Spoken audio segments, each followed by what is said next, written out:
Welcome to Naturally Inspired Radio, where we expose what's broken in the healthcare system, connect you to real health solutions, and inspire you to take back control of your life. We want to help you feel empowered, informed, and free to live naturally without fear, confusion, or dependency. Download our latest book on real solutions for health at naturallyinspiredradio.com.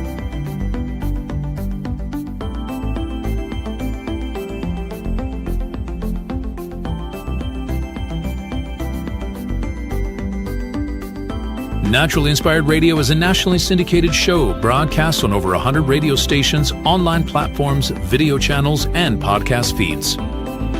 Follow us on your favorite platform today, hit that like button, leave a comment, and engage in our special live stream chats, Monday through Friday, 3 p.m. to 5 p.m. Mountain Standard Time.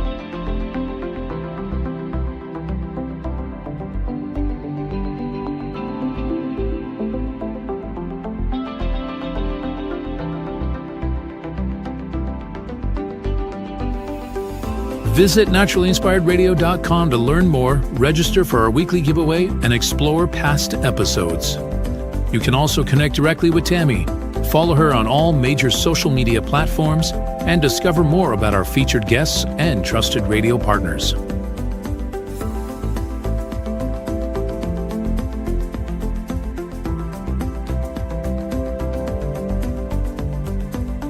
Are you looking for better health? Work with Tammy today and take the first step toward a healthier, more empowered lifestyle. Schedule your complimentary 30-minute lifestyle assessment to explore personalized guidance on nutrition, movement, toxin-free living, and natural beauty without pharma. Get started now and discover Tammy's preferred health products at naturallyinspiredstore.com or text Tammy directly 720-303-8868.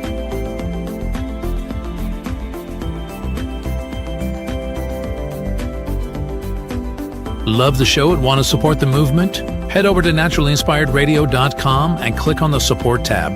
There you'll find all the ways you can get involved. Join our Naturally Inspired community, become a preferred customer, attend one of our amazing live events, get your backstage pass for exclusive access, and connect to all things naturally inspired. Thank you for tuning in today. Now sit back, relax, and enjoy the show. Megan, thank you so much for being on the Naturally Inspired podcast today. As my listeners probably know, we had a brief conversation on radio. I love having my guests on radio, but my podcast is my baby. This is where I get to really sit down and have a conversation one-on-one, just two people talking, kind of trying to figure things out and bring better solutions for health to people. So immediately after our radio conversation, I was like, oh, I really want to sit down with you and talk to you because your almost 5-hour documentary on cancer really intrigued me. And then after that, I came across your other documentary, which you actually made before this one about cancer, which was called Boobs, which I just loved. I love that name and I love everything that you had to say about it.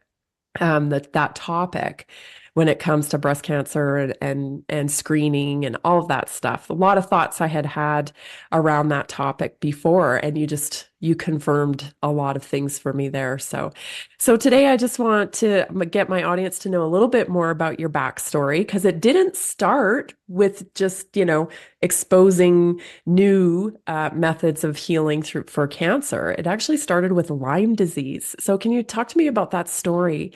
What happened to you? Sure. In 2007, I was diagnosed with late Lyme disease after I was told it was all in my head, fibromyalgia, blah, blah, blah, blah. Finally, Johns Hopkins said, no, you have Lyme disease. You have all the symptoms. You're just not testing positive. So they told me, you're going to be on high dose IV antibiotics the rest of your life. And I'm like, no, I'm not. I'm going to find something else to take care of this. And so I was working with an acupuncturist at the time, and he had a squamous cell carcinoma on his leg. It was about the size of a $50. And he said, I don't want to have surgery again. I've heard about this thing called a Rife machine, R-I-F-E. And I said, I've heard about the Rife machine. It was very serendipity. And so we both split the cost of this machine. and we used it at the same time. And I cured myself of Lyme disease and co-infections. It took about a year and a half from start to finish, but I got back to 100%. And we watched his carcinoma fall, just drop out of his leg one day. It was very bizarre. And so I'm like, whoa, this thing is a real deal. And so then about a year later, my husband was diagnosed with lung cancer. And it was the decision. It soon became metastasized. I still wonder if it was because of the biopsy he had, because a couple months later, it metastasized to his sacrum. Mm-hmm. And I said, Proctor, well, first of all, he said, I don't have to do anything. We could just not. I said, that's an option. But he was in a lot of pain. So he did radiation. And I said, before you do the chemotherapy, why don't you consider this machine? So he tried it on himself for 3 days. He'd had wheezing from the lung cancer. After 3 days of treating himself with on the carcinoma track, his wheezing was gone. And I said, whoa, what do you think? And he goes, well, yeah, something's happening. He said, but I just don't understand this machine. And he was, like you said, we talked about before, fearful. He was fearful. He had to follow the white coat. That's what made him feel warm and fuzzy. And it was too scary for him to do anything alternative. So even though it was, you could tell something was going on, he made the decision to go conventional. And, shortly thereafter, after 2 rounds of five chemos in a cocktail, 2 rounds of that, he passed away. So I still feel like it was the chemo more than the cancer. And I have a lot of people that are telling me the same thing. Yeah. Can you talk to me about the Rife machine a little bit? I'm not sure if all our listeners know what a Rife machine is. So can you talk to me about that? How did you even find it? Because this type of stuff gets suppressed so often. Right. Yeah, it came in through my church, actually. It was a friend of mine who went to my church, and my mother and her mother were talking and said, oh, my this person has Lyme disease also, and she used this machine. And then I talked to her, and then she let me borrow it. And so I bought myself. I had no idea. I was literally just throwing spaghetti at the wall. I was so desperate. Right. And so I marched down that road. But so the Rife machine, R-I-F-E, it was invented in the early 30s by Raymond Royal Rife. He was a brilliant researcher and medical doctor.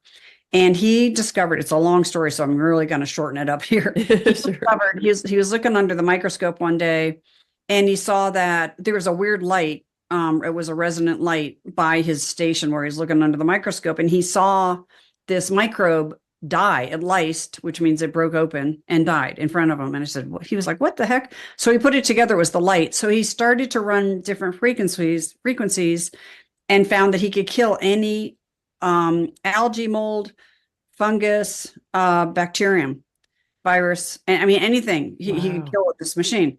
So it was remarkable. He put together painstaking research, took him years to put together the frequencies for all of these different organisms, including carcinoma, because he found a virus associated with cancer, breast cancer.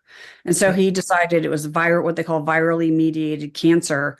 And there's a lot of doctors that contend that they think all cancers have some kind of fungus or bacterium or virus associated with them. So that's really interesting. And if you kill the organism, you kill the cancer. So that's kind of the long and short of it. I hope that makes sense. It's really complicated, but basically the frequency, the resonant light comes in, here's the cell, and it hits that, and it just doubles the frequency, and the cell breaks open. And that's kind of a real synopsis of complicated technology. So what do you think the difference was? You mentioned already that your husband was a little reluctant to depend on the Rife machine. So what do you think the difference was between your mindset and his mindset when it came to making that decision?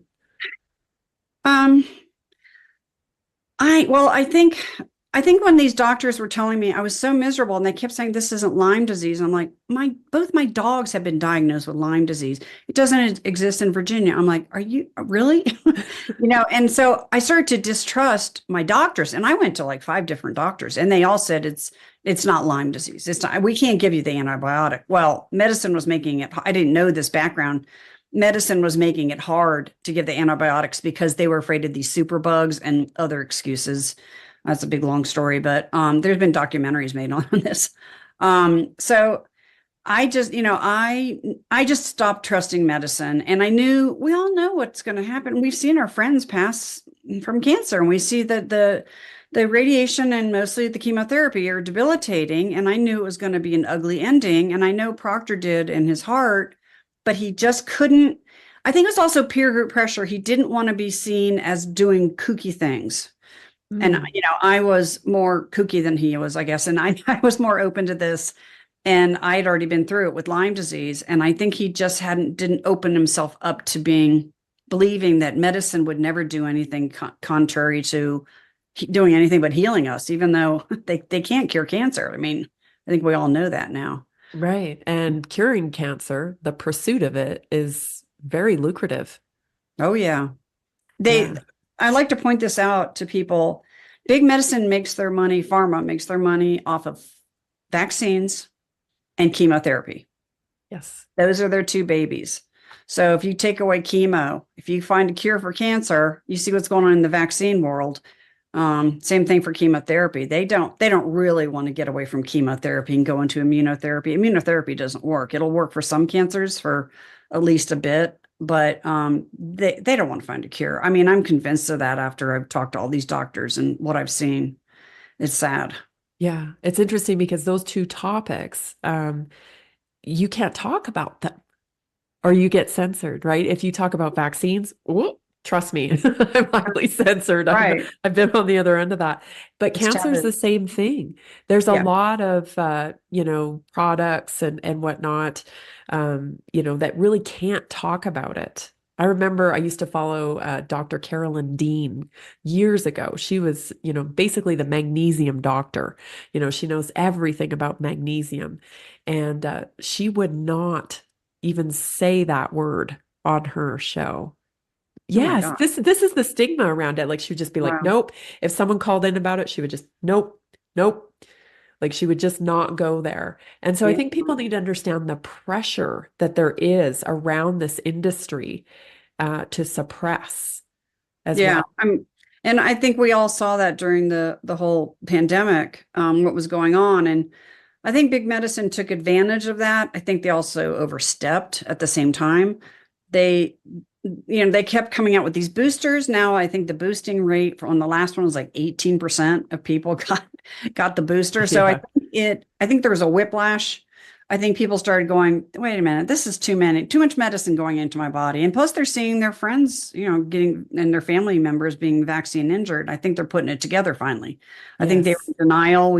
Everybody went to their corners and it was not easy to not get the vaccine. I think we all felt pressure from Yeah. different factions and it was ugly. I mean, it was depressing. I'm like, boy, I just hope I'm just going to ride this thing out, but I'm not having a good time. My family was on Yes. me, so Yes. yeah, no, medicine is really good. They play out of I talked to Cheryl Atkinson, if you Yeah. know her. Yeah. Yeah. She does She wonderful work. interviewed me a couple times and we talked about they basically have a playbook. It's like a PR playbook. I mean, it's not just them, it's big business because I used Yeah. to lobby in the energy area and I watched the oil guys and other people, big agriculture, and they did the same darn thing. It was the same playbook. Confuse people, get two different separate bills on both sides of the equation so nobody knows what to vote for, and it keeps the status quo. So, and then the whole disinformation campaign, they're saying that we're the disinformation. My whole film is based on the medical literature. I went deep. I have a master's in science and Yeah. I laid it out there. So it was airtight. And everybody I've talked to, medical doctors are like, wow, you left like no stone unturned. And I don't see how they're going to be able to argue these points. And nobody's refuted anything yet. I'm still up on YouTube. They probably don't know about it. They I don't was know. surprised you were on YouTube. I was like, wait a minute. Knock on wood, but if you go to my website, I'll always have whatever platform I'm on, which is probably going to be Rumble pretty soon. It's a new standardofcare.com. It'll always be there to find. Hopefully they can't take my website down. Yeah. I think Yeah, anyway. you're right. They've built like a funnel to funnel people into only one course of action when they get a diagnosis like cancer. But I think the one variable that we have to work with is reaching people directly and helping them understand cancer and understand that fear is one of those mechanisms they use to push into the funnel.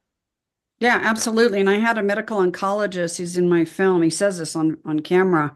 He said, I hate to say this because he was a conventional medical, he's back to conventional oncology now, but he went down to Mexico for a while and I interviewed him when he was down there. He's very open. He said, I hate to say it, but it's a very competitive industry and you want the patient who's got the stage 4 to come to you and not to go to another oncology, person and oncologist. So they're going to tell you, you need to get into chemotherapy right now, right now, right now. And my husband wanted to go on a 2-week vacation after he was out of pain after this, the cyberknife radiation on his sacrum. He said, let's go off and do a 2-week vacation in Croatia, the Dalmatian coast. He was dying to see it. And I said, great, let's go. Well, we went to the oncologist and no, you have to go into chemotherapy right now. You can't go on vacation. So he never got to go on his trip. And there was no reason. He was stage 4. There was Right. no reason he couldn't have taken 2 weeks off. No reason at all. And he went right into within a couple of days, he had a needle in his arm and that was it. And, Right. it's just infuriating to see people also know like breast cancer. If you find, once you find a breast cancer tumor, solid tumor in your breast, it's been there for already 2 to 10 years. It's not early detection. So there's no, we got to get you into treatment right now. It's been there. It's not growing most breast cancers are slow growing. Some of them are higher if you're younger and you have a breast cancer, it's probably estrogen driven, which makes it higher turnover of cells. But very rarely is it really an emergency. And you can take your time, take a breath, don't get hurried into treatment. That's my recommendation. How has doing all this work to make the film a new standard of care, how has it affected your fear now that you have this this is incredibly in-depth documentary and you're looking at all avenues through the film. What has that done for your own level of fear? Because I think everyone has some level of fear of cancer. Yeah, I think it's probably the most dreaded disease out there. I mean, I can't think of any. The chronic diseases are terrible. Alzheimer's is another one, but cancer is the one everybody and largely I think they're afraid of the treatments. They know they've seen their friends go through chemotherapy and some, radiation isn't real fun either. And I think so I wanted to leave people with knowledge like Ty Bollinger. Once I watched his series, and unfortunately I watched it after Proctor passed, I felt empowered because I was now educated. I felt like I was armed. Yeah. And I wanted to educate people. I love Ty's work. Mine is like down and dirty, 5 hours, 2 nights of your life. You can just sit there and watch my film for free right now. And you can have all the information, what they're doing now, what we could be doing in alternatives and what's working and patient stories and all kinds of things, and talking to all these doctors. And I also have these stories going through it. And then the third act is on why we're not using them. But I wanted people to be empowered with knowledge so that they are no longer fearful of cancer and they have hope. They have hope in case they are ever diagnosed. And almost 50% of us now are diagnosed sometime in our lifetime that we're going to have cancer. So I wanted people to be prepared and know this stuff beforehand, because once you get that diagnosis, most of us freeze up. Proctor froze up. He didn't do any research. I did some. I mean, I basically just tried to bring what I already knew into the equation. But, I was pretty frozen too. And now my friends get cancer. I'm like, they come to me for their advice. And I say, look, if it was me, this is what I would do. I'm not a doctor, but this is what I would do if it was me. And some of them listen and some of them don't, Right. some of them hear me out and, but my friends that are conventionally minded that have seen my film, after they watch it, they went, oh my gosh, Megan, you have convinced me I need to look at alternatives if I ever get cancer. And that to me is like, that was the most supreme compliment I could get. I was like, okay, I did my job. That's what I was trying to do. I didn't know if it was going to work or not. Yes, Yeah. that's exactly it. What a gift to be able to give people that too, because part of it is you don't think you have any options. You're a sitting duck and, this is genetic. That's another component too that I'd like to talk about because when you get down to all of the facts about this stuff, I mean, for me, with cancer in my family, I was told it was genetic, that I had to now be concerned about cancer, right? But not a single person in my family had the same kind of cancer. Yeah. So I talked to the American Cancer Society about this, and I looked it up on their website, and I'm pretty sure I'm right about this, but I believe it's 5% of all cancers are actually genetic. So there's not that many that are genetic. Um, and I think medicine lets you think, or the doctors don't know. That happens all the time. I think they let you think. They let this myth, just stew and fester, and they don't correct people's thought process on this.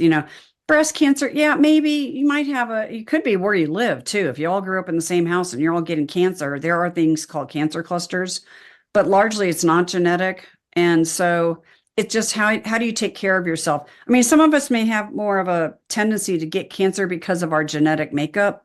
Our immune Right. system isn't strong. I mean, there's those kinds of things that come into play. And it But could be even the diet and lifestyle is right. hereditary too. So there's Yeah, that component that I would love for people to look into. absolutely. Yeah, I wish they'd run a study on that, but I don't think they ever will.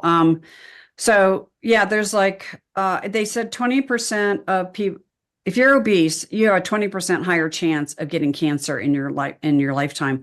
My guess is it's because what are you eating to become obese? You're probably eating McDonald's. You're probably eating all the stuff we're not supposed to eat. Sugar is really bad. Cancer loves sugar, hates oxygen. If you just remember those two things, you can kind of start to treat yourself if you're ever diagnosed, or do it now. Do it, Yeah. Live it as now. a break. That also makes me think deficiency too. Like how much of it is deficiency? Because if you're obese, there's a thinking that, you have too much nutrition. Well, it's not really true. If you're overeating like that, the food you're eating isn't nutrifying you because you're not getting satiated by the food you're eating. So how much of it is actually contributing to, nutrition? And how much of it is just like wasted calories that ends up getting stored as fat? Yeah, if you eat fat, it's going to go right into fat. That's a biochemistry 101. Um, so, if there's tons of books on how to eat right, there's doctors out there that would be happy to help you figure out how to eat healthy. And I'm not an expert. I just, I picked up stuff here and there, but dark leafy greens, organic does matter, especially if you're microwaving your food. Yep. If you microwave something that's not organic, it turns into a pile of free radicals, which is really bad on your body. I didn't know that until a radiologist told me over in Switzerland. I was like, what? I'm doing that all the time. So it does help clean up your water, your air, your food supply, take the stress out of your life. There's things you can do to prevent cancer from happening in the first place. Exercise, oxygenate your blood, really good for you.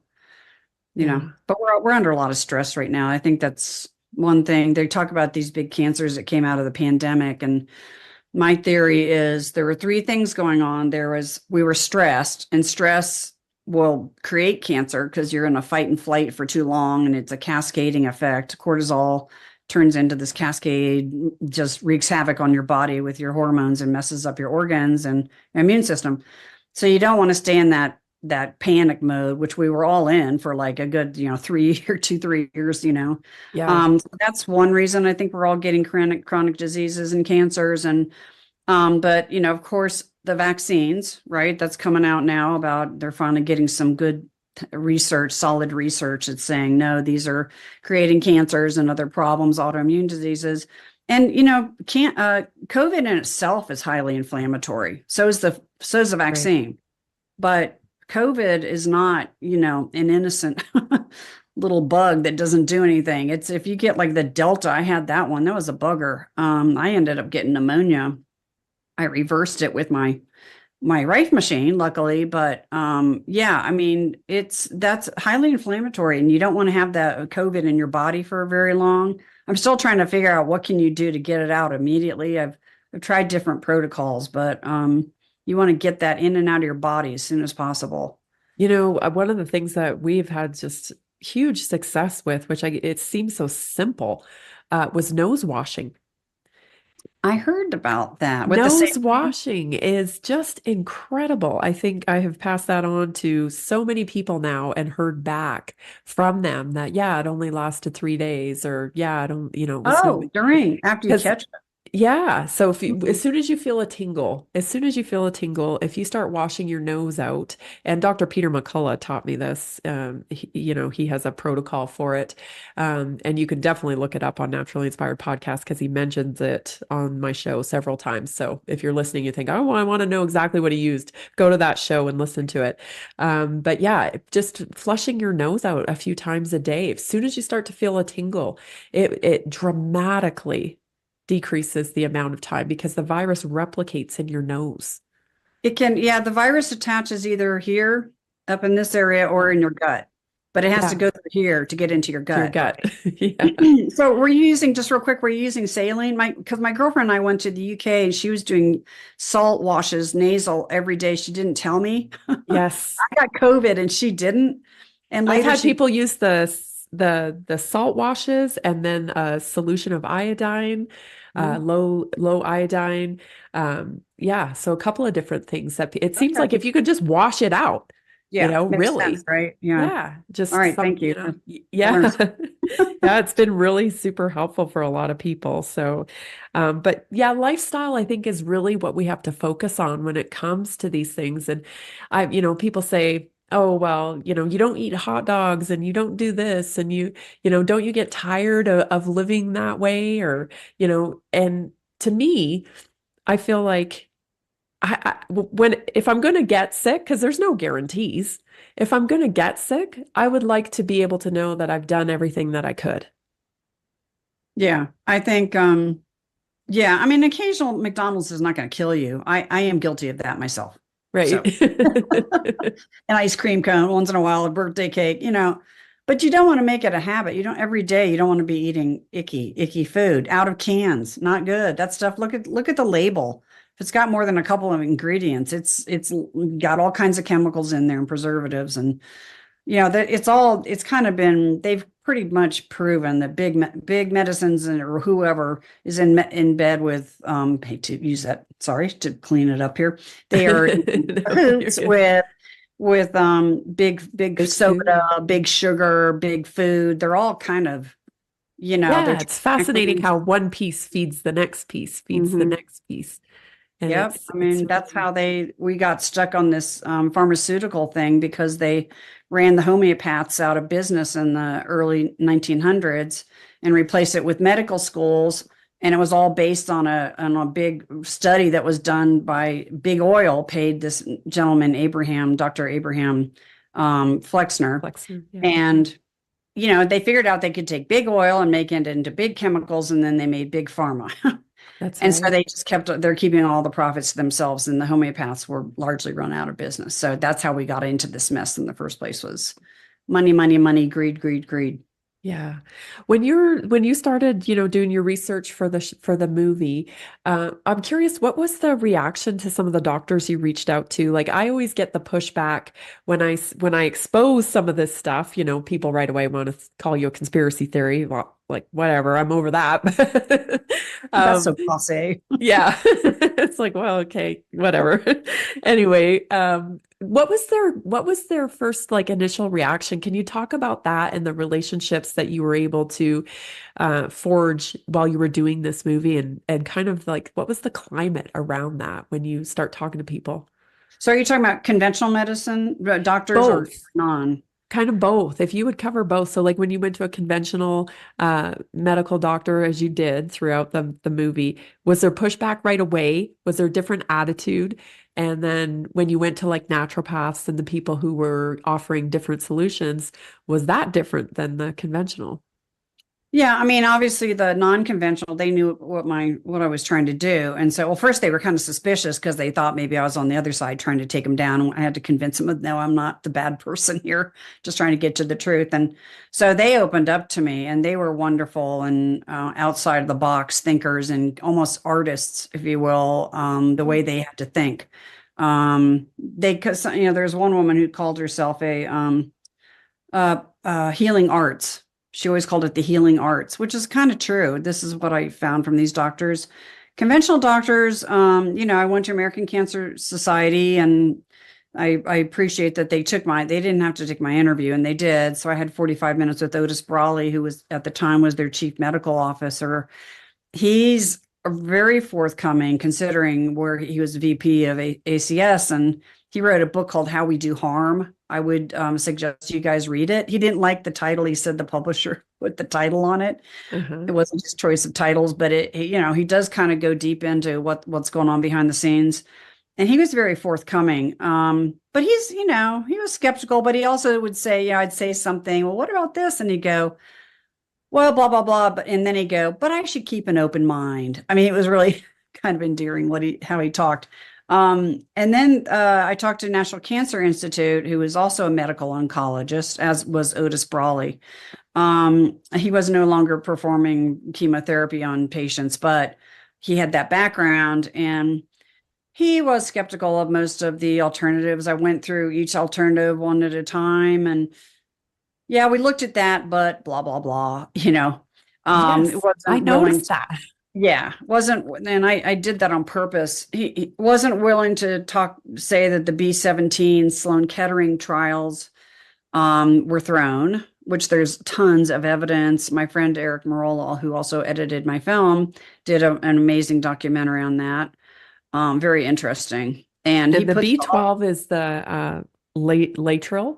Laetrile. Yeah. And we're talking about the IV form, not the apricot seeds that a lot of people eat. We're talking about because they've outlawed the IV laetrile, even though they discovered that the trials were thrown.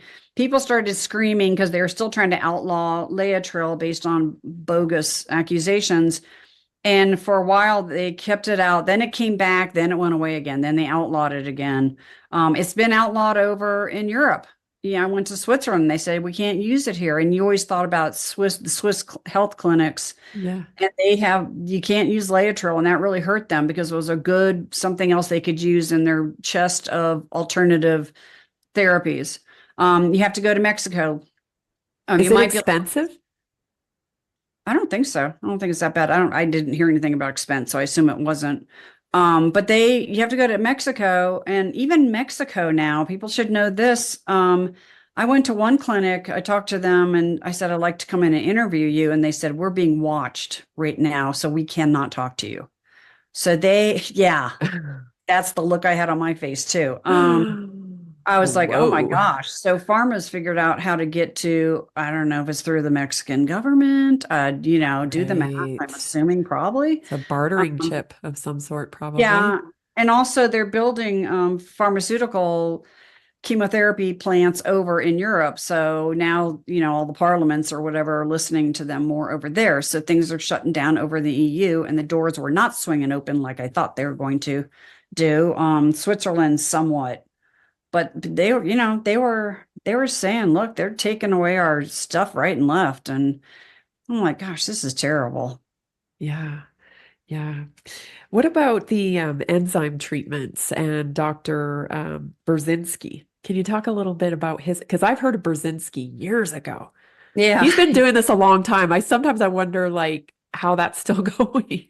Yeah. They've been trying to put him out of business for at least 20 years, maybe 30. Yeah. He's a brilliant researcher, medical doctor out of Poland, came here, started to work at MD Anderson, believe it or not, got a grant, and basically eventually came up with at least one cure for some cancers. It's called anti-neoplastins. It's a type of protein. And he found that some people were lacking ANP. So if he gave it to them, their cancers would dissolve. And so he's been curing brain cancers. I mean, like glioblastomas, which are the most deadly, the fastest growing.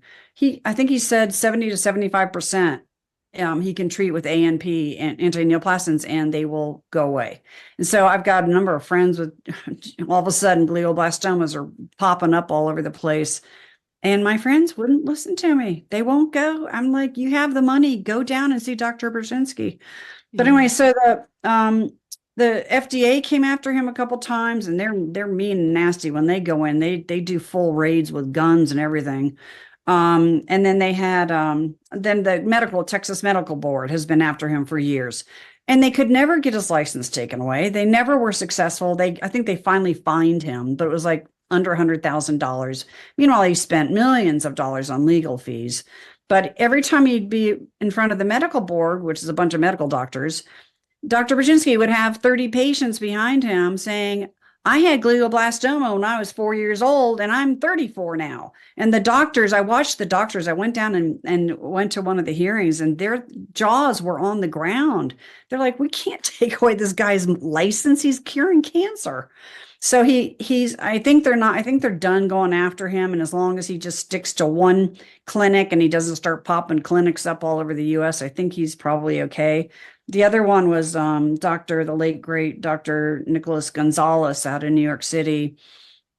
He was also a brilliant medical doctor, worked with Sloan Kettering. I'm pretty sure I have that right. And he kind of built on somebody else's research and found out that pancreatic enzymes can stop cancer growth. And it's very complicated. It has to do with the trophoblast in the uterus and all this stuff. It's the same mechanism. Okay.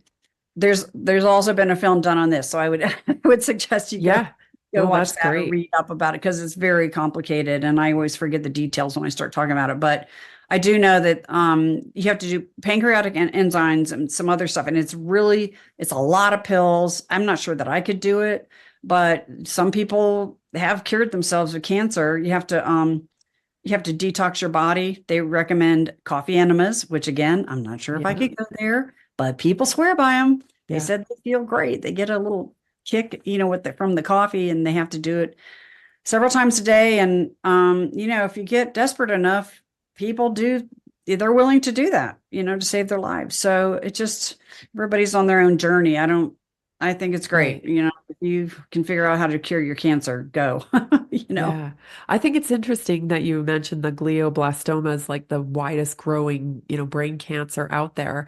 And again, we're seeing people like Robert Kennedy Jr. talk about how he's, litigating or starting to get into this court case where cell phones cause this kind of cancer. And right away, you're crazy. You're shut down. And this is a pattern, people. Right. Like, if we cannot talk about something, if something is so incredibly taboo that they're going to shut you up immediately, that's a red flag. Exactly. It's if they say you're crazy, you're probably brilliant. And if they go after some therapy, it works. I mean, if they go after it, if they spend all the time and money going after something, it works. If they go after a doctor, calling him a quack, and they're going to take him, they're curing cancer, like Dr. Brzezinski. And all of these doctors, by the way, that I talked to, all the non-conventional doctors, every single one of them had their medical board come after them at one time or another, incurring tens of thousands of legal fees. None of them had their medical license revoked, and most of them got away with not even a fine. They were found innocent. And so they're just harassing him and persecuting him. And this is what the doctors are saying. And I tend to agree with it, because there's been no taking away your license. So they're not, they're just, it's terrible. It's bullying for sure. Yeah. And we've seen it to, in an extreme over the last 4 years, right? Mm-hmm. So any of these doctors, these COVID doctors that came out and said, hey, we're having success with ivermectin, we're having success with HCQ, we're having success with vitamin D, quercetin, wormwood, all these antivirals, immediately when they were shut down, and all of them have had hearings on their licenses as well. It's a pattern. Like we need to just, keep saying that and helping people identify the pattern here, because it happens over and over and over again. Even I was going to ask you at the beginning, just personally, do you have any thoughts on Lyme disease and where Lyme disease even came from? Have you been down that rabbit hole? I started to go down that rabbit hole. And then I got, and then Proctor contracted cancer, but, if I have enough energy, I might do a documentary on Lyme disease, because there's some good documentaries on Lyme disease, but whatever, they didn't cover. Anyway, yeah, Lyme disease. So Lyme, Connecticut is here. 1 mile away as the crow flies is Plum Island, which is a biowarfare Yes. laboratory. I mean, do the math. Some camera crew got into the Plum Island, and they were saying, well, we just look at mad cow disease or something. They were making up something, and they had a bunch of cows, or it was really bizarre. It was like, you're denying too much. But it can't be coincidental that the lab is there, and then from Lyme, Connecticut, it just spread all the way all over the United States. I mean, it's reaching all the way to California now. Yeah. But yeah, it's nasty, and the co-infections, and there's one thing, it's a tick-borne disease also of the Lone Star tick versus the deer tick. And I have many of my friends around where I live in Virginia. It's called alpha gal. And the way it attacks your body, you can no longer eat red meat or chicken. And I can't remember what else, but it's terrible. Heard of You this. get violently ill, and or they're rushed to the hospital. They have anaphylactic reaction, and it's not good. You can die from it. So I'm just like, God, get me out of Virginia as fast as possible. Well, that's terrifying because I covered on one of my shows, I covered a man talking about how we could vaccinate people to be allergic to red meat Oh, that's because weird. for climate change. Oh, that's weird. Yes. Hmm. So, I just want to put it out there that, some That's of the, interesting. Thank you for telling me yes. that. Now I'm thinking, okay, so that was probably laboratory born also. Well, I'm starting to wonder, Megan, like how many of these diseases, even these childhood diseases that like I had the measles, I had the chicken pox, I had those childhood diseases. How much of this stuff, polio, was cooked up in a lab? Like how much of it's really wild? Yeah. I don't know. I don't know when this all started. It is a question. I had measles, I had mumps. I didn't die. It's very rare that kids are dying from a lot of these things. So those, Yes. statistics, they're vaccinating all these people to save one life. I mean, it doesn't make any sense. That's not how medicine normally works. It That's works right. on if there's a whole bunch of people, then you start looking at things. But and I hate to say it because you don't want anybody to die, but it's, you're injuring all these people that they won't admit to in the Yes. meantime. So if we're going Yeah. down a rabbit hole. Well, this is where we need to go because people need to see the full picture of what's going Yeah, on here. they're all We, connected. yes, we stay on the surface so often because, oh, I can't prove it or we don't know for sure, but we sure as heck can ask the questions because Hmm. this isn't making sense. Mm-mm. And we're paying the price. Our Right. kids, our husbands, our moms, our aunts, we're paying the price. And Yeah, so we got to start asking these questions. right. And I think people need to stop trusting their doctors so much and use their common sense more, use their intuition more. I know it sounds a little flaky, but I mean, it's you have to remember that I came across this too. I had a couple of aha moments. This was one of them. Two of the top five medical journals, two of their five editors came out and said, one person said up to about 50% of the medical literature is fraudulent. The research is fraudulent. And the other one said, therefore, you can really no longer trust your doctor because the doctor is basing their opinion on the fraudulent research. And then I had another med school, a friend of mine who had just gotten out of med school, and he said the first day of med school, the professor said, here's the problem 50% of the medical literature is fraudulent. The problem is we don't know which 50%. Oh man. And that's evidence based medicine. Everything is based on the literature. And when Yeah. 50% is fraudulent, and it's fraudulent because they're pressuring researchers, if you don't make this research come out the way that I'm paying you, I'm pharma, Yes. whatever. If you don't make it come out the way I want it, you're not going to get any more research dollars. So they use statistics to manipulate. You can easily just go in and lie. I did research. I did a master's thesis. You could easily just make up stuff. There's probably a lot of that going on. But they're really good at manipulating statistics and using words like relevant versus absolute risk, and the doctors don't know the difference, even though they should know the difference. Yes. Well, I find Yeah, that, I mean, I'm not a medical doctor, I don't even have a right. degree in medicine or anything like that. But I read these papers because I want to relay this information to my audience. And I have to read them sometimes 3 or 4 times because of the language. I'm like, okay, what are they really saying there, though? Because there's double negatives in there, you know. Oh yeah, I It's love those. yes. You're like, wait a minute. What did that say Yeah, again? Now I have to say it out loud. Oh, yeah. okay. They're actually saying that's not the case. Right. This is the language is just, I mean, I interviewed a PhD, David Rasnick. He's a guy that dedicated his life to science, loved science, really wanted to find a cure for cancer, Mm. really wanted to work in that field, and he spent a lifetime working in the field, and he helped me understand that it's not a field that actually is fair, and it's so political, and it's so about products. Scientists were never meant to be people who discover products. They were Mm. supposed to do the research. Mhm. Technicians, they develop products. Mhm. Scientists are supposed to do the work. The basic research, right. Yes. And he Mm. was trapped in a system for decades that did not support that pursuit. Mm. Yeah, I talked to Brian Hooker.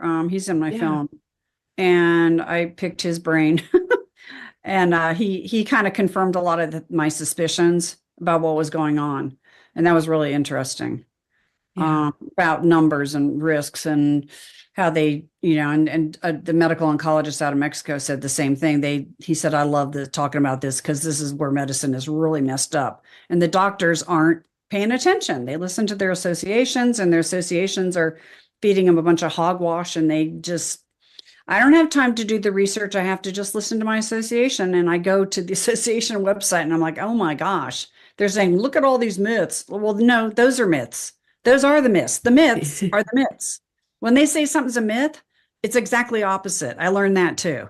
Yeah. Can you talk a little bit about how these associations are kind of weaponized against professionals? Excuse me. Yeah, like I said, they know the doctor's busy, and they so they take advantage of it. And they'll have these annual meetings. Like, I'll just for instance, this was another aha moment. The American Society of Clinical Oncologists, which is the oncology association for oncologists to believe, put all their weight behind. They'll have these big, annual, whatever, Conferences or whatever? yeah, Yeah. baloney things that people go Right. play golf. But anyway, so they're having these meetings, and at this one meeting, they put up this paper that said, okay, when it comes to does sugar feed cancer at a higher rate than a normal cell? It's all baloney. We took these university researches, and they turned them all over with statistics and said they're not, it's all baloney. Their statistics do not, hold up what they're saying. So, and at the bottom, I scroll down, it's funded by Coca-Cola. I mean, that was my aha moment. I'm like, wow, they're not even trying to hide it. I mean, Yeah. wow. So they're telling the oncologist it's okay to tell your cancer patient to eat as much sugar as they want because it doesn't feed it at a higher rate. Then they have this thing called a PET scan, PET. That's how you figure out if you have where your cancer is spread, if it's spread somewhere in your body. They take a sugar molecule, attach it to a radioisotope, and it goes more, it feeds into the cancer cell more because the cancer cell is set up with more insulin receptors, and it loves sugar. It takes it up at a higher rate. So you know where the cancer has spread because because the sugar is in there with the radioisotope. Right. They know this, the doctors know this, but then they say, no, cancer does not live off of more sugar than a regular cell. That's not wrong. It's wrong. It was proven back in the early 1900s by Otto Warburg that, about the whole oxygen thing and the sugar thing. He proved all that stuff. And it's really interesting. I take a dive into that in my film. That's infuriating because I had my girlfriend, I said, Christy, she's in my film. I said, you got to clean up what you're eating. You cannot be eating sugar. She said, I talked to my oncologist, Megan, and she said you were wrong. I'm like, Oh oh my no. gosh. Yeah. God bless Yeah. her. How anyone can think that what you're putting into your body every single day, like food, has no impact on how Right. your body functions is the Right. strangest damn thing. Yeah. We are what we eat. It kind of goes Yes. back to fundamentals. Yeah, but I think there was a deliberate push, all those little old wives' tales we were told, an apple a day, all that kind of stuff. I think there was a direct push culturally to kind of demean that when you talked about in the early 1900s when homeopathy became quackery. Hmm. Yeah. And yeah, I mean, my husband's Hispanic, and his mom had all these tons of, remedies that she always passed on to me for my kids when they were little. And I found it interesting that like her own kids thought that they were silly. Hmm. They thought her Oh, remedies were really? silly. They're stupid, like, oh, just old wives' tales. But I thought they were great and used them. Yeah. And but I think that came from school. Yeah, we get pharma's funny. Pharma will go into the bowels of Africa, into the jungle, and find these bizarre funguses or plants that are doing something naturally, and then they'll take them back to the laboratory. They probably Yes. hear it from tribesmen. I wouldn't doubt. And they take them back to the laboratory, and then they try and recreate them using oil-based derivatives. Yep. So they're synthesizing it, right? Yep. Well, when you do that, your body doesn't recognize it the same way. That's when you get the side effects, is because your body's like, what is this thing? It's kind of like this, but it's not really. Why is this bond twisted a different direction? So I can't metabolize it like I would the natural product. And that's Yes. when we get side effects. But that's what they're doing. They're going all over the world. They hear something works and they'll go and they try and mimic it and they try and patent it. And if they can't, then they'll try and put the natural product out of business. That's kind of the long and short of it. Absolutely. And I find it so interesting, not to get too philosophical on you, but it's interesting to me that what occurs naturally is, recreated. It's not like pharma is coming up with their own inventions. No. you know? And so it's you could get pretty deep on that when you start thinking about it Yeah. philosophically, because, this evil doesn't create. Yeah. They have to corrupt. Yeah. I don't know if you heard about this. This is kind of really going into a tangent, but it's so connected. I was in a taxi cab going to the airport during COVID, and I was talking to I think he was from Ethiopia or someplace in Africa. He was talking to his friends over there. Nobody was getting, I think, no, I think it was South Africa. Nobody was getting COVID. COVID. Largely they were not getting the kind of numbers we were here. And he said they came up with a concoction of all these things that they were like making teas out of, drinking it every day, and it was staving off the COVID. And I was like, oh my gosh, that is powerful. And I Yes. fortunately, he gave me four of the items. I have it somewhere, but he couldn't remember the fifth one. And But I thought, they gosh, didn't have the death toll numbers either, to no, like and even in Haiti they had like no death, and they didn't want the right, vaccine. They rejected the vaccine. Like, right, the proof is in people's actions, the yeah, results. And right, we've gotten so far away from understanding that results do matter. yeah, right, It's all talk, talk, talk, talk, talk, talk, talk. yeah, This yeah. stories, propaganda, and not the real results. No, they've got everybody. It's a brainwashing. It's really a brainwashing. It's indoctrination of the doctors and of us. It's follow the white coat. We know what's best for you. We're going to intimidate you and make fun of you if you don't believe us. And I go in, unfortunately, I've gotten to the point where I go into the doctor's office now and I have a chip on my shoulder. Yeah. Because largely I know more than they do because I've studied it, whatever the subject matter is, I've studied it more than them. So I have to be really careful not to put Yes, them off. But I start asking questions and they get upset because they can't answer the questions. that's right. I'm like, That's don't right. get mad at me because you don't know your craft. I don't know. Yes. I wish they looked at it like that, as a Yeah. craft still. I love that you said, I believe that too, that, Yeah. it's the healing arts. And healing is an art. There's An kind art of a form. path for every body. Right. It's all different. That's what it's holistic. They look at the body. Everybody's different. They take in everything into account. And so these protocols are kind of fluid. The ones at the clinics I went to, depending on what the person's situation was, what their cancer was, they look at everything versus, cookie cutter medicine where they go to their standard of care book and they say, oh, this is the standard of care for that kind of lung cancer. And here's the different chemotherapies I can use. There's a little wiggle room. But what I found out through my talking to my husband's oncologist is sometimes they're throwing an extra bag of chemotherapy. And somebody said they make money because somebody in the first meeting we went to asked them, what's this about you guys getting kickbacks for chemotherapy? And which they were doing largely in the 80s and 90s. They're not doing quite as much now. But then they got used to that big profit margin. So they said, well, we have to make this up somehow. And Alex Berenson did an article on this, but he alluded to it, but he didn't say what they were doing to make up. He said they were doing extra therapies on the patient. And I think what he didn't say, but he probably knew was, I'm trying to get in touch with him to ask him, was it an extra bag of chemotherapy? Because they could get away with it because of the wiggle room in the standard of care. And my husband was given 5 chemos.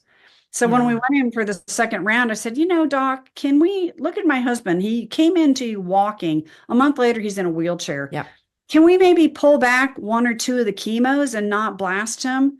He said, well, let's keep doing it one more time and then see where we are. Well, then he was bedridden. Yeah. So, it's still to this day, since he was the one who said sometimes he over chemos people, I always thought, did he need all those chemotherapies? And if somebody's stage 4 and they're going to be dying anyway, and the doctor knows that, I mean, I hate to say this, but they would be a prime subject to just try make money out the door. If they say if somebody goes in with stage 4 cancer or whatever, and they're in the hospital, like my husband was for about 2 weeks, that hospital makes about $500,000. That was my mom's situation too. They they were like, we can try chemo if you want, do you want to try it? You mean after she was hospitalized because they said, she was far along. So I think she was stage 4 and they were basically saying, there's nothing we can do at this point. Do you want to try chemo? So they were going to do palliative, probably chemo. Yeah. Huh. I'm surprised they even gave her, it was an option. Yeah. It was, well, it's Canada. So Canada's a little different. Oh, yeah. Yes. Canadian healthcare. Yeah. She didn't even have a room in her last few days of life. She was in a hallway after having paid into the system her whole life. Oh my gosh.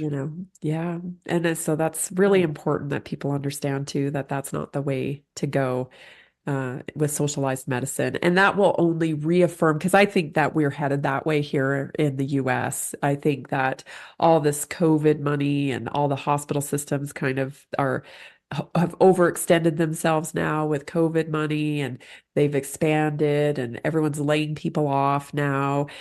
This will be the way into socialized medicine, in my opinion, here in this country. And all that is going to do is tighten the grasp that they have on protocol and standard of care. I think I think we have no choice. I mean, all the doctors are like, this whole system, every doctor I talk to, this system is going to collapse. Yes. It's not affordable anymore. Insurance companies insurance companies, Medicare, they just do whatever they want to. Sometimes it's not even based on science, as far as I can tell. They're just like, what's going to make us the most money? And off they go. And then maybe eventually the science will catch up with our protocols. It's like, so, it's a mess. I don't know what collapsing of the medical system means when the doctors say that, but I think we're going to find out. I think so too. Let's talk about boobs. So what? Okay, let's talk about boobs. You like that transition? I love that film that you did, and I've been saying that for years about mammography and whatnot. So it was really great to hear that from your movie. So what prompted you to get into that? So I was working with my editor on my first film on alternative cancer therapies. And I noticed that my 90-minute film, 10 minutes of it was on mammography. And I said, boy, this must really be bothering me. Of course, as a woman, it was, because Yeah. I was tired of having my breast squished and radiated. So I said, you know what? I'm going to stop right now. I'm going to take some time to put this into a 30-minute short, throw it into the film festivals and see what happens. Well, I picked up a distributor, Cinema Libre Studio, who did the Vax movie, and they were all excited. So then I had to turn into a 90-minute film. So I had to put my first film on hold, which turned out to be my second one. And so I had two doctors during my travels tell me that, we really should be doing ultrasound and thermography instead of mammograms. I'm like, what are you talking about? So then I said, I'm going to go ahead and just have a thermogram done on me so I know what they're talking about. And I wasn't going to put myself in the film. I was going to be just like a back, seeing my back. Well, then I'm sitting down to talk to the doctor after he gets my results. And he said, you have some inflammation in your left breast, and we don't know if it's cancer or not. And I said, excuse me? So then my cinematographer said, Megan, you got it, and my editor, you got to put yourself in this film. This is amazing that, So I went ahead and I changed my lifestyle. I was not taking care of myself. I was on the road. I was eating, over in Europe, eating that breakfast bar that you go back to 3 times, and, just eating terrible. I gained like 15 pounds over in the EU. And so I was on 3 medications. I was getting on medications from, medications that were stemming from side effects from another medication. And I said, I'm going to be on 10 medications before you know it. So I went to a naturopath. She put me on supplements, and one by one, I didn't have to be on any of my medications. So I went off of all meds, and I'm just on a ton of supplements. And then I lost weight, and I started eating organic, and I cleaned up my air and water. A year later, went to the same thermogram person. My inflammation was gone. My breast was back to normal. And that spoke volumes to me. I had no idea if my little N of 1 experiment was going to work, but it did. And so I want women to know the thermogram, mammograms, ultrasound, MRIs, they're all in the category of anatomical testing. They see a tumor after it's formed. Well, you want to see what's going on before it forms, like me, right? I may have been down that road, inflammation. So a thermogram picks up inflammation before it's a tumor. I mean, it can also see tumor, but just because it's going to be so crazy off the top heated. Now, sorry to interrupt, but I'm just thinking, what would they have seen that possibly as a stage 0? Stage 0 is a precancer, so it should show up as inflammation. It should. And the way they pick it up on a mammogram is it's calcifications, which you're not going to see on a thermogram, and you're not going to see on an ultrasound. So would they call that stage 0 though? I hate these labels, because it just sends people into panic. What the heck is stage 0? Right. If you have inflammation in your breast, okay, you've got inflammation in your breast. Time to change some things. But stage 0 just sends damn panic through your veins because everything ends at stage 4. Right. They had to make up a new stage. They wanted to stage it. It's a precancer. And they called it ductal carcinoma in situ, which in situ means in place, means it hasn't moved outside the breast duct or wherever it is. And they use the word carcinoma. So women hear stage 0, so it's staged, even though stage 0 is not a stage, and carcinoma. So they think, I have cancer in my breast. I have to have it taken off. So they're trying to get the nomenclature changed. They've been trying for years, and medicine won't change the nomenclature. Why? Because DCIS represents 25% of breast cancers. That is a lot of money that's going to disappear for breast surgeons and chemotherapy. And they do a lot of times they do radiation. Again, it's a precancer. Why are they doing radiation? So it's just tamoxifen as well, right? Yeah. Yes. It's baloney. I mean, some doctors will say, we'll just take the breast or we'll take the area and, they'll be more lenient, but some of them are like, throw everything at it. And the woman's like, yeah, get it out of my body, radiate it. Yeah. Yeah. So stage 0 is silly. It's a dumb system they have. I'm like, what are they going to do next? -1, -2 stage. I mean, where are we headed with this? And by the way, stage 0 testicular cancer for men, they watch and wait. They don't That's take right. the off. So what does that tell you? Once again, women are, don't get me started. Yeah. Okay, Gosh, well, I know a handful of people that have had surgery, gone on the tamoxicillin or tamoxin. What's it called? Tamoxin? tamoxifen, Yeah, yeah. tamoxifen, that's what it is. For stage 0.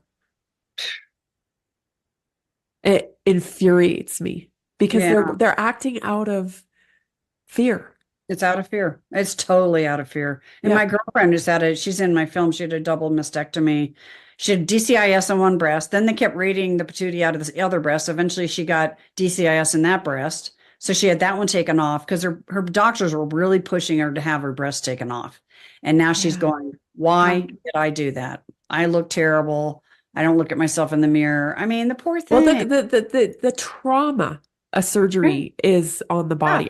People totally underestimate the trauma that Yeah. you are putting upon your body when you cut open your body. Right. We have completely disconnected from that. It's a big surgery. Yes, it's a huge Big. surgery. And Mhm. now we do elective surgeries like they're no big deal. And then we wonder why we're all messed up afterwards for years. The one particular case I know of, a gal who they actually radiated her thyroid by accident when they Ooh. put the dye in to take her breasts off. Mm. It sat in too long and it completely killed her thyroid. Oh my gosh. Ugh. Yeah, And there's all kinds of side paid effects. for, paid for by Susan G. Komen. Oh, whoa. Weird It- twist. yes, you know what I mean? Like this is what I'm saying. Like it's a whole system. These nonprofits are paying for people to get this specific treatment, and you Mm. don't get a choice of any other Oh, kind of treatment. They're preying on I didn't people know with this no was going money. on. Wow. So, Preying on people with no money. so Komen so their foundation gives women money to, I If they, didn't. yes, their foundation gives the money for all of the treatments and, the stuff that they have to go through, right? I mean, Mm. I'm sure insurance covers part of the treatment, but like anything that they can't afford beyond that, these charities step in and help with. And that just feels like, it just feels like conflict of interest if that's all you're going to pay for. Now, if you're a nonprofit and you'll like, what kind of treatment do you want to do? And you tell them, I've researched, this is what I want to do, and here's the results. Why can you not do that? Right. It's Why? crazy. Yes. Mm. And so I think that might be the answer when we talk about the health system falling apart and collapsing. Perhaps the answer is us preserving or restoring our right to care, to choose what care we want. Well, yeah, that would be nice. Yeah. Yeah. But insurance right now won't pay for it. They, like you said, they just funnel you in. I did want to go back to the surgeries real quick because women Yeah, should know please. this. I found a paper. They did the weird statistics thing and the way that they talked about the percentage of women who die 30 days after a mastectomy.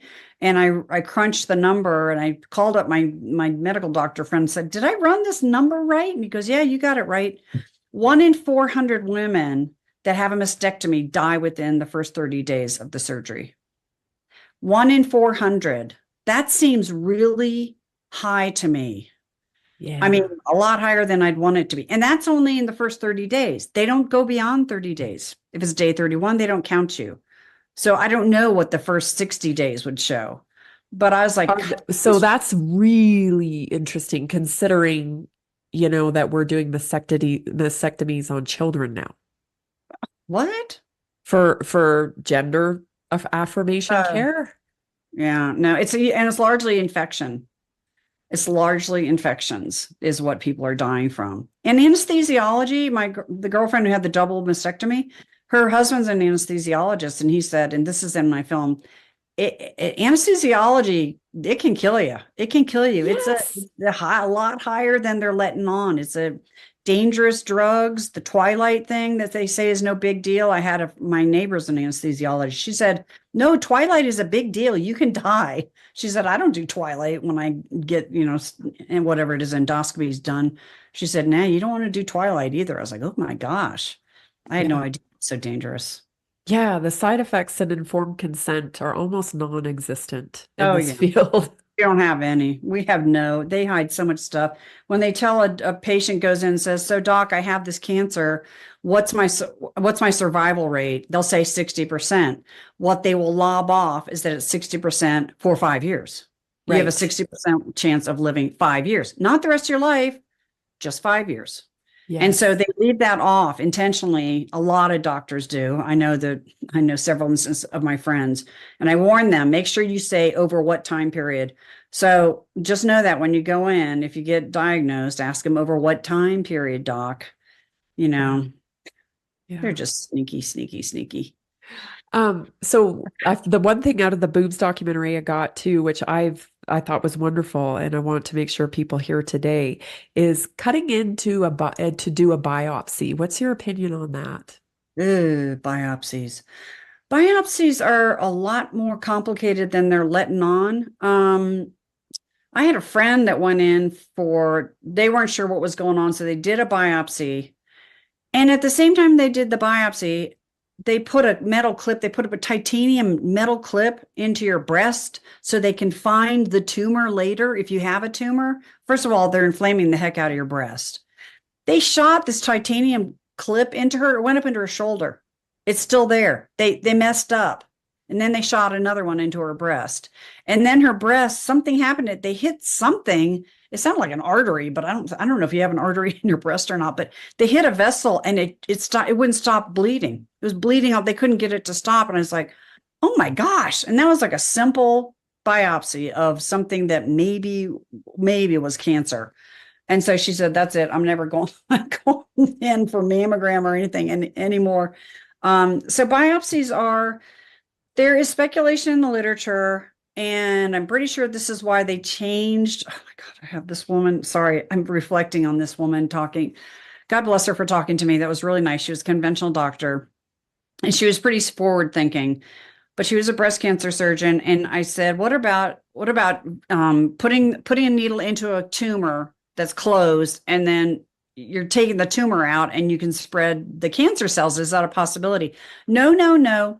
There's a little hatch on the end of the needle that closes up as it comes out of the tumor. And I'm going, are you kidding me? I mean, the baby hatch would be so microscopic. I'm like, again, straight face test. I mean, common sense that I'm not buying this. And they changed to a fine needle biopsy, I think, because they were having problems with these seeding of cancer, they call it, seeding of cancer cells. They pull it out. And this isn't just breast cancer. This is any cancer, a solid tumor. And they pull out the needle. They can seed the cancer, so it metastasizes faster than has already.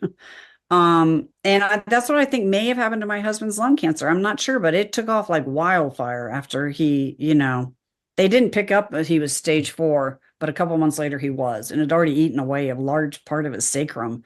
So, just know this going in. Doesn't mean for sure it's going to happen every time, but you got to weigh all this stuff out. I mean, and they don't tell you this. They're not going to tell you we might seed the cancer somewhere else. Again, there's no informed consent. And, she's hiding behind her little hatch. Like, if that makes you feel better, I'm happy for you, but that make me feel better as a patient. So no, not at all. If you had, doing all this research and your life experience with dealing with disease and whatnot, what would be your vision for healthcare in the future? What do you think is most important? Wow. I know it's such a complicated topic, and I don't mean to just, but I have some ideas that we have to start promoting lifestyle. Yes. And coming at it from a prevention point of view. Which is, they do that over in the EU. And I don't, probably other places in the world, but they don't do it here. And American Cancer Society, Otis Brawley said that. I would like to see us do more stuff in prevention. And plus, one of the things they can do with doctors, teach them about nutrition. And that doesn't mean just vitamins. how vitamins work. That's all they teach them. They hardly give them, you talk to any medical doctor, they've hardly had any nutrition at all. That's why they're telling their cancer patients to eat sugar. So they need to teach them nutrition. And like you said, lifestyle choices, all these things, they're all leading into chronic diseases. And then on top of it, they're giving us medications that kind of, exacerbate the problem. But we can at least learn how to take care of ourselves. And they're not going to, unfortunately, I don't think they're going to change. I just, some of these, then, how they're going after the non-conventional doctors and the ones that speak truth to power. So, I don't know. It's a mess. It seems like it's getting worse than better. And I'm hoping that something comes out of the pandemic because people are finally going, maybe they were kind of lying to us, weren't they? They said high effectiveness of vaccines and it was going to prevent you from ever getting COVID. And all my friends were like, I'm not supposed to get COVID. They told me I wasn't going to get COVID. And I'm just like, oh, no, don't talk to me. Wrong person. Yeah, I think that's a great message for people because there's no one coming to save us in this forum of health. We have to save ourselves. And the way we're going to do that is by stopping buying their stuff. We have to stop the flood of money. And even, it seems so un-American to me, really, when you think about it. Americans are so innovative. We're kind of rough and we're out there ready to fight and for what's right. But for some reason, we accept this low quality of care in our healthcare system. And I don't even know anybody that likes it. I don't know anybody that is like raving about the wonderful healthcare they have.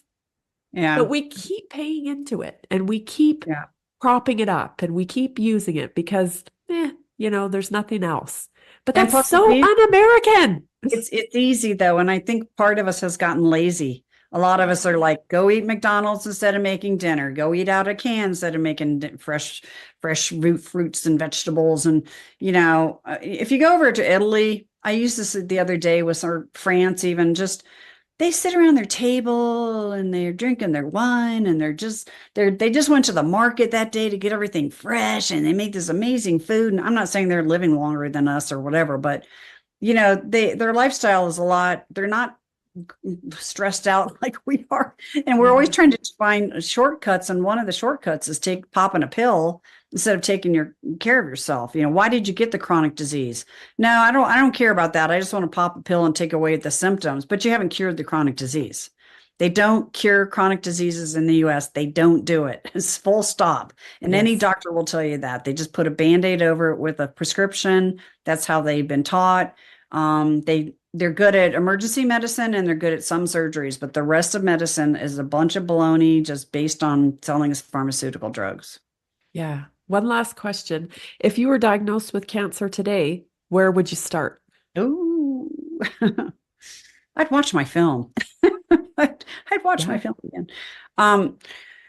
Gosh. Well, do you want to know what clinic I would go to or? Yeah, I just want to know from beginning to end, because, now that I know what I know about cancer, if I were to get a diagnosis, I wouldn't be nearly as afraid. Right. As I was, 15 years ago. Right. So from that start okay. There. Yeah, I would take a breather. I'd go meditate. I'd think about, listen to see if God's going to tell me anything. Listen. Yeah. Pray, all that, and figure out my game plan. If I had brain cancer, I'd probably go to Dr. Brzezinski. I'd probably use the Rife machine to see if I could get rid of it on my own. I had a skin lesion that popped up after I had a bad case of COVID. I mean, it came out of nowhere, and I bet it was the inflammation. And I was using the Rife machine, and it was changing and going away. And then I decided to go to a conventional doctor and just have it taken off. And it was a big, messy. I wasn't sure if they got the margins. I was panicking, but as soon as they took it off, I stopped getting the migraines from the Rife machine. So I figured they probably did get it off. So I'd probably try the Rife machine. I'd go, okay, Megan, you're not taking care of yourself. This is why you got this. Take out the stress in your life, to go back and start. I'm getting lazy. I'm like, I go to Whole Foods I'm a single person, so I just go and buy their ready-made meals, and they're not organic, which is kind of irritating because their name is Whole Foods. Right. But I'd clean up all that. And then if I decide to go to a clinic, I love Tony Jimenez, and I really resonated to Tony down in Mexico. He's a good man. He's a spiritual man. And yeah, and I'll let you know, every patient that I interviewed in my film, and I talk about this in my film, every single one of them that reversed their cancers was very spiritual.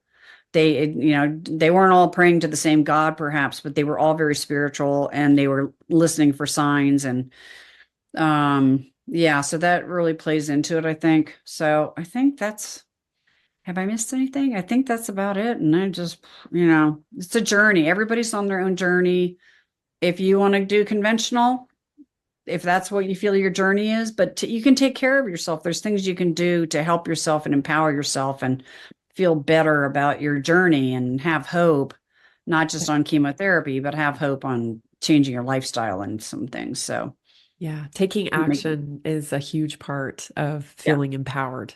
Right. So even, control what you can control, which is Right. the food going into your body, the water, all of that stuff. That's So what great would you advice. do? I'm going to turn the tables. What would you do after Probably watching? very similar to what you said. Mhm. I do think that I think that frequency is amazing. I don't think we know a fraction about it in terms of how it heals. So I would definitely use frequency. I don't know, I haven't used a Rife machine myself, but there's a number of different frequency machines that I would be very, very apt to try. Mhm. And then of course I would check in on my diet, and it would be prayer for sure. But I wouldn't go chemotherapy. That's just me. I would not. I've No, seen it kill too many people. yeah. I don't think under even the low dose chemotherapy, I don't think I would be comfortable with. Yeah. I just don't, I interviewed a breast cancer survivor once that she said to me, I just knew my body wasn't deficient in chemotherapy. Yeah, right. And she had such a great, spunky spirit. She was just awesome. And I just thought, yeah, I agree. I'm not lacking chemotherapy. That's not why I have, that's not it. So yeah, I think, and then the spiritual component is a big part of it too. I really think stress is influencing our state of disease in this country for sure. Absolutely. Like Yeah. where can people see your film, Karen? Or sorry, I don't know. I said Karen. I'll edit that. So Megan. that's right. So any platform it's going to be on, you're going to find it at anewstandardofcare.com, anewstandardofcare.com. And then the boobs, the breast cancer screening film is at boobsdoc.com, boobsdoc.com. And then I also have a blog. I call it blog on boobs, plural.com. And that has all kinds of, I do a deep dive on stuff that's not even in my film on breast cancer and breast cancer screening. And now I'm kind of starting to go off into tangents about, these kinds of interviews with alternative cancer therapies too. So great. Yeah, free resources. Great. And can they contact you from your blog as well if they have questions for you? You can find me. People are Awesome. finding me. They're asking about the Rife machine a lot. Yeah. Awesome. Thank you so much for joining me on Naturally Inspired Podcast today, Megan. It was great. Thanks for having me, Tammy. Really appreciate it.